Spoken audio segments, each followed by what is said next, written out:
अमरीकी शहरियों को फौरी ईरान छोड़ने की हिदायत कर दी गई है। ईरान में कायम अमरीकी वर्चुअल एम्बेसी ने वहां मौजूद अमरीकी शहरियों को फौरी तौर पर ईरान छोड़ने की हिदायत जारी कर दी है। अमरीकी हुकाम के मुताबिक सिक्योरिटी सूरत हाल गैर यकीनी हो सकती है, इसलिए शहरी अमरीकी हुकूमत की मदद पर इंसार किए बगैर खुद अपनी रवानगी का इंतजाम करें।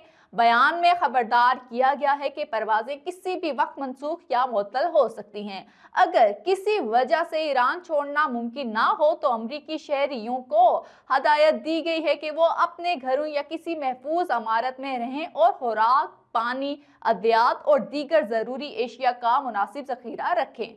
अमरीकी वर्चुअल एम्बेसी ने यह भी कहा कि अगर हालात इजाजत दें तो शहरी जमीनी रास्ते के जरिए आर्मीनिया या तुर्किया जाने पर भी गौर कर सकते हैं। ये हदायत खित्ते में बढ़ती हुई कुशीदगी के तनाजुर में जारी की गई हैं।